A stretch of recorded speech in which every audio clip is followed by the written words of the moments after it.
चिट्ठियों के उस पार।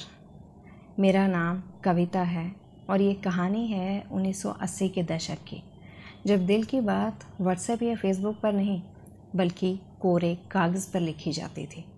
मैं उस वक्त अपने मामा के गांव आई थी, गर्मियों की छुट्टियों में। वहीं पहली बार मेरी नज़र उस पर पड़ी। उसका नाम अर्जुन था। खादी की कमीज़, कंधे पर किताबें और माथे पर पसीने की बूंदें। वो मुझे गांव की पाठशाला जाते वक्त हर रोज़ दिखता। उसका घर मेरे मामा के घर से थोड़ी दूरी पर था। हम कभी आमने सामने बात नहीं कर पाए, पर हाँ, नज़रें बहुत कुछ कह जाती थीं। एक दिन जब मैं कुएं से पानी भर रही थी, एक छोटा सा कागज़ मेरे घड़े के पास मिला। जब मैंने उसे खोल के देखा तो उसमें लिखा था, अगर शब्दों को आवाज़ मिलती तो मैं चीख कर कहता, तुम बहुत सुंदर हो अर्जुन। मैं हैरान हुई पर मुस्कुरा भी दी। शुरुआत वहीं से हुई। फिर हर 2-3 दिन में कोई पेड़ की टहनी पर या मामा के आंगन में रखे अखबार के बीच एक चिट्ठी रखी होती थी।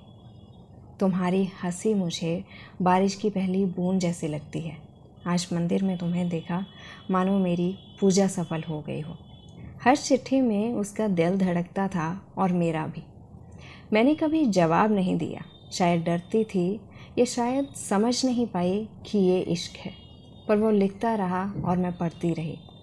फिर एक दिन अचानक मामा ने कहा, अगले हफ्ते वापसी है, छुट्टियां ख़त्म हुई। दिल बैठ गया। अर्जुन को बताना चाहती थी पर हिम्मत नहीं हुई। वो मेरा आखिरी दिन था गांव में और मुझे अर्जुन की कोई चिट्ठी नहीं मिली। मन भारी था। रात को बिस्तर पर जाकर तकिया उठाया तो नीचे एक आखिरी चिट्ठी रखी थी। उस पर लिखा था, मेरे शब्दों को कभी अलविदा मत कहना।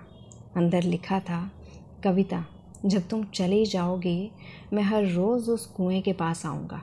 शायद कोई पुराना घड़ा मिले जिसमें तुम्हारा नाम हो। अगर कभी तुम्हारा मन करे तो जवाब भेज देना। मैं अब भी वहीं हूँ, चिट्ठियों के उस पार। तुम्हारा अर्जुन।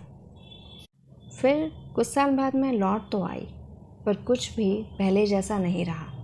अब कई साल बीत चुके थे। चिट्ठियों का ज़माना चला गया, लेकिन वो चिट्ठियाँ अब भी मेरी अलमारी के एक कोने में महकती हैं। कभी कभी सोचती हूँ, क्या अर्जुन अब भी मुझे याद करता होगा? क्या अब भी मेरे नाम की चिट्ठी लिखता होगा या फिर समय के साथ मुझे भूल गया होगा? क्या अब भी कुएं के पास आता होगा? शायद नहीं, पर जब भी मैं उन चिट्ठियों को खोलती हूँ, वो शब्द अब भी मेरी सांसों में धड़कते हैं। दिल ज़ोर ज़ोर से धड़कने लगता है और मन फिर उन्हीं यादों में खो जाता है।